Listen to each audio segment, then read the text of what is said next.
तो अस्सलाम वालेकुम एवरीवन, कैसे हैं आप सब लोग? ये क्या अस्सलाम वालेकुम भाई और भाई की बहन, कैसी हैं आप और कैसे हैं आप? ठीक है। आज की वीडियो है हमारी Q&A की, जो हमने पोस्ट की थी अपने पेज के ऊपर। वैसे इनको कर दे, कोई जवाब नहीं आता तो आप लोगों ने क्वेश्चन आंसर कर लिया यार। तो सबसे पहला क्वेश्चन ये है कि आपकी शादी में इशू नहीं हुए सैयद और नॉन सैयद को लेके? तो हाँ भाई, हमारी फैमिली में तो ये इशू नहीं हुआ कि नॉन सैयद और सैयद को लेके, थोड़ा बहुत हुआ था और वो भी मम्मा की तरफ से, भी हसनैन की तरफ से लोगों को कुछ हुआ था। तो वो मकसद इस टॉपिक पे हमारी फिर बात ही नहीं हुई किसी से। लेकिन जो मकसद मेरे फॉलोवर्स हैं कुछ, और जो मकसद लोग हैं आइट साइड के देखने वाले सोशल मीडिया के ऊपर, वो लोग रोज़ के मुझे डेली इतने मैसेजेस आते हैं, और कुछ मैसेजेस में गालियाँ भी होती हैं कि तुम अपने नाम के आगे से सैयद हटा दो, तुम ये कर दो, तुम ये कर दो। तो भाई आप लोग होते कौन है बोलने वाले? कि जब हमारी फैमिली को कोई इशू नहीं है, मुझे कोई इशू नहीं है, हमारी ज़िंदगी ठीक से चल रही है, तो आप लोग होते कौन हो बोलने वाले कि आप ये कर दो वो कर दो? लिए आपने आप लोग होते हो कौन हो बोलने वाले? अगर आपके साथ ये औरत, सोचो मेरे साथ क्या होता होगा तो जब औरत बोल रही है ना, औरत के बीच मतलब के बात के बीच में टांग बिल्कुल भी नहीं अड़ानी चाहिए, क्योंकि आपकी जिंदगी हराम है। आज का इशू बहुत बड़ा इशू था, और लिटरली मुझे लगता था कि मेरी शादी एक जो है ना एक ख्वाब रह जाएगी। एक मुआवजा हुआ था कि तकरीबन 6 से 7 महीने तो ख्वारी चलती रही थी मेरी कि करनी है, लेकिन इसकी वालिदा की तरफ से बिल्कुल भी 1% भी मुझे मतलब हाँ की वो फीलिंग नहीं आ रही थी कि वो हाँ करेंगी कभी। तो मुझे एक चीज़ थी, बस मैंने इसे खोना नहीं था, क्योंकि ऑलरेडी मैं अपनी लाइफ में पहले ही बहुत कुछ खो चुका होता। नहीं, मकसद तफसील से इंसान बताए ना कि मैं क्या कुछ खो चुका हूँ अपनी लाइफ में। हसनैन से मैं पूछना चाहूँगी कि आपने अपनी लाइफ में क्या खोया है? अच्छा, मैंने अपनी लाइफ में क्या खोया है, मैंने बिस्मा को लिख के दिया था, तो ये मैं आपको सुनाता हूँ जी, मैंने अपनी लाइफ में क्या खोया है और कैसे खोया। हाँ जी, तो सुनते हैं कि हसनैन ने अपनी लाइफ में क्या खोया है, मुझे पाने के लिए वो भी। और अब जब पा लिया है तो बस मत पूछिए। ये सीन ये था कि तुम कह सकती थी मगर तुमने कहा नहीं। बाबा ये जो स्नेहन है ये मेरी पसंद है। वीडियो तो पहुंच ही जाएगी। तुम जा चुकी हो मगर जो कभी तुम साथ देखो, ये हरगिज मेरे लिए जो नहीं साथ है। मेरे है वो मेरी पसंद है। अच्छा, तो यहाँ पे तो ये चीज एक बहुत ज्यादा इंसान के लिए मुश्किल हो जाती है कि आप उस शख्स के हो तो नहीं, लेकिन एक फीलिंग्स, एक वाइब है जो मतलब कभी भी एक जख्म नहीं बढ़ सकता इंसान का। मैं कहता हूँ कि वो शख्स सबसे बड़ा झूठा है कि जो कहता है कि नहीं भाई वक्त के साथ सब ठीक हो जाता है। अभी नहीं। ये मैं चीज अगर मेरे लिए हो ना, तो बस मत पूछें कि रोज मुझे कौन कौन से ताने मिलते हैं हसनैन की तरफ से, कितनी बातें सुनाता है मुझे ये इंसान। मैंने तो ऑलरेडी कहा कि इंसान को इंसान मिस नहीं करता, एक वाइब्स होती हैं जो आपके दिमाग में चलती रहती हैं। नहीं, मेरा जो मामला है ना, मैं मिस करूं ना करूं, इस बंदे ने मुझे रोज बताना जताना है। इंसान का एक रिलेशन होता है, मेरा भी था तो मेरा भी था ना। अच्छा, पोएट्री कौन लिख रहा है? तो पोएट्री मैं लिख रहा हूँ कि जो मेरे साथ है मेरी पसंद है भाई, इसमें क्या गलत है? नहीं, इससे पहले वाली लाइन क्या थी? सेकंड वाली लाइन। हाँ ना, सही बात है, लड़कियां स्टैंड नहीं लेती हैं, और ये सबसे गलत चीज़ है कि लड़कियों को स्टैंड लेना चाहिए। और मैं कहता हूँ कि अगर ठीक है, अगर आपके घर वाले नहीं मान रहे ना, तो आप उन्हें मनाओ, लेकिन ये ड्रामे नहीं करो, नहीं भाई मेरे घर वाले माने ना माने मैं तुमसे शादी करूंगी। तो इसने कहा था कि नहीं मेरे घर वाले मानेंगे तो मैं शादी करूंगी, नहीं अगर मानेंगे तो मैं नहीं करूंगी। ये चीज़ बहुत अच्छी रहती है इंसान के लिए कि ठीक है यार, आप ये कह दो कि मैं नहीं करूंगी, किसी को कभी मतलब एक झूठी उम्मीद नहीं देनी। और कहाँ गया इसका सेकंड क्वेश्चन ये था कि हाँ, अप्स डाउन वाला है कि कहाँ गया ये रिलेशनशिप में अप्स एंड डाउन आते हैं तो कैसे डील करते हैं? कुछ भी नहीं, उधर मुंह करके लेट जाता हूँ, मैं सो जाता हूँ, कैसे डील करना? आप ये पूछें हसनैन से कि हमारी लड़ाई कब नहीं होती। अभी हम वीडियो बना रहे हैं और मैं आपको बताता हूँ कि इस वीडियो के दौरान भी लड़ाई हो जाएगी और आपको पता भी नहीं चलेगा, और ये वीडियो फिर दोबारा बाद में बनेगी। मेरी नेचर का एक बड़ा गंदा सीन है कि मैं एक तो इकलौता बेटा हूँ अपने घर का, ये भी इकलौती बेटी है। तो मेरी वालिदा मुझे कहा करती थी बेटा प्लस हो तुम लोग, तो जिंदगी गुजारना बहुत मुश्किल हो जाएगा। वैसे बहुत मुश्किल हो जाता है अगर आप सेम मतलब कि एक मिजाज के बंदे के साथ मिल जाए ना। मिजाज और मेरा मिजाज जो है वो बहुत बहुत ज्यादा अलग है कि मतलब जिस चीज को लेके इंसानों में फर्क तो होगा ना। अब ये ना समझना कि बिल्कुल फेमिनिस्ट है, लेकिन बस इसका सीन ये थोड़ा ओपन माइंडेड है। और एज यू नो मैं एक टिपिकल फैमिली से बिलोंग करता था, मतलब आगे इंसान बदलता जाता है, लेकिन मौला अली का कॉल है मेरे ख्याल से कि इंसान की जो तबीयत है ना, मतलब जो उसका मिजाज है वो कभी भी नहीं बदलता।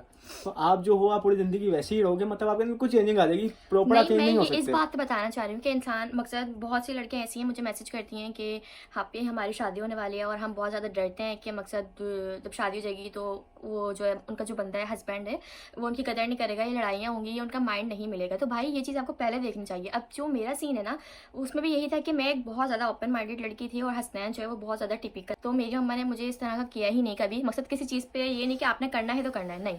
मेरी अम्मा ने मुझे ये कहा कि अपनी इज्जत की परवाह रखो, बाकी जो करना है वो आपने। देखिए गर्लफ्रेंड होती है, जो भी सीन होता है, बेस्ट फ्रेंड होती है, जो भी होता है, आप उसे कहते हो नहीं तुम पैंट नहीं पहनोगी, तुम बगैर हिजाब के बाहर नहीं जाओगी, तुम्हें पता नहीं है।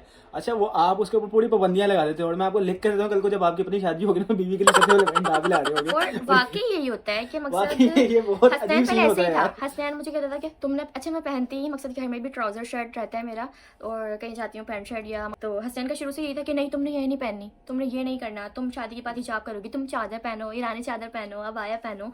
तो मकसद मैं अब हिजाब तो करने लगी हूँ थोड़ा बहुत, क्योंकि मुझसे ज़्यादा हिजाब नहीं होता, क्योंकि मुझे इतनी गर्मी बर्दाश्त नहीं है, मुझे चक्कर आने लग जाता है, थोड़े से मसले मसाइल हैं। तो अब लेकिन ये है कि हसनैन में ये चेंज आ गया है कि अब मैं पैंट शर्ट भी पहन लेती हूँ बाहर भी चली जाती हूँ पैंट शर्ट पहन के। इसका बताने का मतलब यही है कि आप लोगों को कॉम्प्रोमाइज करना है, क्योंकि देखिए जब तक आप कॉम्प्रोमाइज नहीं करेंगे ना, तो आप उसका सर पीटते रहोगे, वो आपका सर पीटते रहेगा, इसी तरह चलता रहेगा, इस मसले का हल कभी भी नहीं निकलेगा।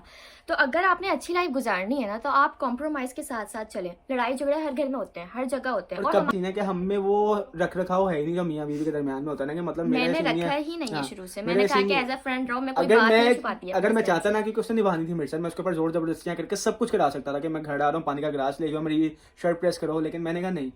एक चीज ये है कि एक तो सैयद है, मैं इसे हुक्म नहीं दे सकता कि नादिली को रातों को मैं अपने पास सुलाता हूँ। मैं नहीं बिस्मा को कहता कि नहीं भाई तुम ही संभालो, तुम पैदा कर दिए तो तुम ही से मतलब के संभाल। अच्छा जी, तो जो लोग शादी करना चाह रहे हैं तो उनके लिए ये है कि हम अपनी बहुत जल्दी एक वेबसाइट लेके आए हैं जिसमें हम लोगों की शादियां कराएंगे, तो आप हमसे रब्ता कर सकते हैं शादी के लिए कोई मसला। बिल्कुल नहीं, हसनैन के मशवरे पे तो आपने बिल्कुल भी अमल नहीं करना है। तो सबसे बड़ा इशू ये चल रहा है कि मेरे दोस्त कह रहे हैं कि तुमने बहुत जल्दी शादी कर ली और बहुत जल्दी तुम्हारा बच्चा हो गया। मैं कहता हूँ इसमें मेरी कोई भी मर्जी नहीं, ये मर्जी खुदा की थी, क्योंकि बिस्मा से शादी मैं कब से सोच रहा था, लेकिन हुई तो तब भी ना जब अल्लाह पाक ने लिखी हुई थी। और औलाद तो वैसे भी खुदा के हाथ में होती है, कुछ लोग तो कितना टाइम इंतज़ार करते रहते हैं, और अल्लाह पाक मतलब कि जब तक खुद नहीं चाहता वो औलाद की नेमत से नहीं नवाजता। तो उसके बाद हम आगे क्वेश्चन की तरफ चलते हैं, ऐसे ही लंबा होता जाएगा व्लॉग। तो आगे का सीन ये था कि और सेकंड बेबी का प्लान कब तक गया? ये क्वेश्चन मुझे इतने ज़्यादा आए हैं, इतने ज़्यादा हैं, और इस बात पर मुझे हंसी भी आती है, गुस्सा भी आता है, और बस क्या बोलूँ कि सेकंड बेबी का प्लान आप कब कर रहे हैं। तो फर्स्ट बेबी का प्लान भी हमने नहीं किया था कोई, क्योंकि मेरा तो माइंड ये चीज़ प्लान के हिसाब से इंसान को करनी ही नहीं चाहिए, ये खुदा की देन है। मतलब मैंने तो हसनैन को कहा था कि हसनैन 5 साल तक तो तुम नाम ना लेना ऐसे किसी भी चीज़ का, तो हर जगह पे नादिली नाम चल रहा होता है। तो खैर अभी सेकंड बेबी का तो कोई प्लान नहीं है जब तक नादिली स्कूल जाने वाला नहीं हो जाता। नहीं, सेकंड बेबी का अगर किसी भी बहन को ज्यादा इशू वगैरह तो आप भी शादी करें, पहले अपना कर लें फिर हम भी सोच लेंगे। तो यहाँ पे एक और बिस्मा से सवाल किया गया था कि आपको हसनैन भाई क्यों पसंद आए थे? पता नहीं, पूछे आप। हसनैन भाई क्यों पसंद आए थे मुझे नहीं पता, क्योंकि नहीं ओ अच्छा बिस्मा को सिंधियों से खुलम खुला नफरत है। नहीं भाई, क्या नहीं, मुझे किसी से कोई नफरत नहीं है। भाई की बात बोलती थी जा तेरी जात पे लानत। अपने पास से कह रहा है इंसान ऐसा कुछ भाई टांगे देनी है इसका पाउडर मुझे ऐसा कुछ भी नहीं है, बहुत ड्रामेबाज इंसान है। तो हसनैन भाई क्यों पसंद आए थे, तो इसका जवाब जो सच पूछें तो मुझे खुद भी नहीं पता कि हसनैन भाई क्यों पसंद आए थे मुझे, कि क्योंकि हमारा जो माइंड है वो बहुत ज़्यादा अलग था, सोचने का अंदाज़ बहुत अलग था, लाइफ स्टाइल बहुत अलग था। तो हमारे मकसद कोई भी ऐसी चीज़ नहीं थी जो हमारे मकसद मिलती हो। हाँ बस एक चीज़ मिलती है, वो है ज़िद और लड़ने में। हम दोनों आगे हैं, गुस्से में भी। उससे तो मुझे खैर बहुत ज़्यादा ही आता है, बहुत ज़्यादा आता है मुझे गुस्सा। इसकी आप गारंटी ले सकते हैं कि अभी जिंदगी में इसके ऊपर हाथ नहीं उठाया मैंने।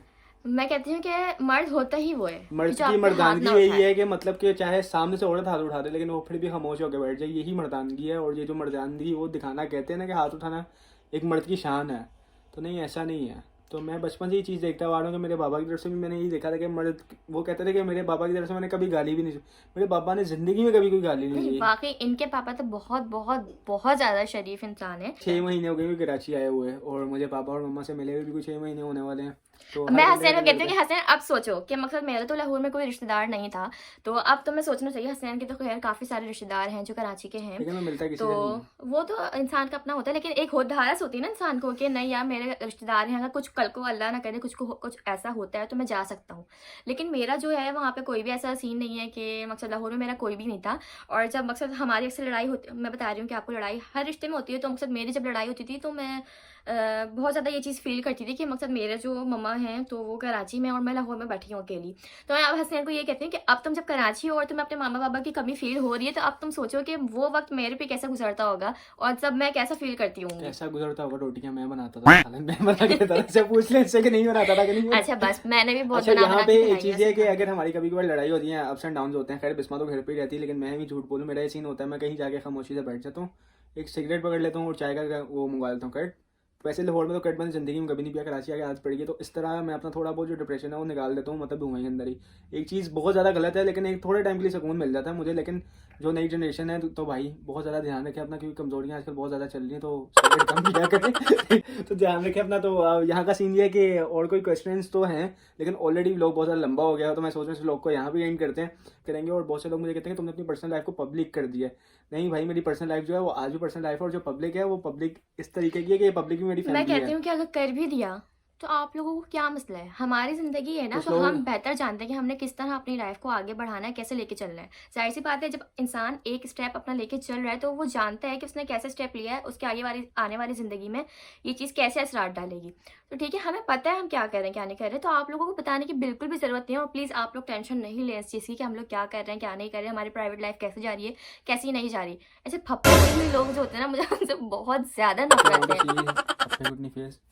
नैन के व्लॉग्स को लाइक करें, कमेंट करें, शेयर करें और सब्सक्राइब करें। और जैसे ही वीडियो का एंड होता है, ये इंसान मोबाइल में लग जाता है, तो देखते रहें नैन के व्लॉग।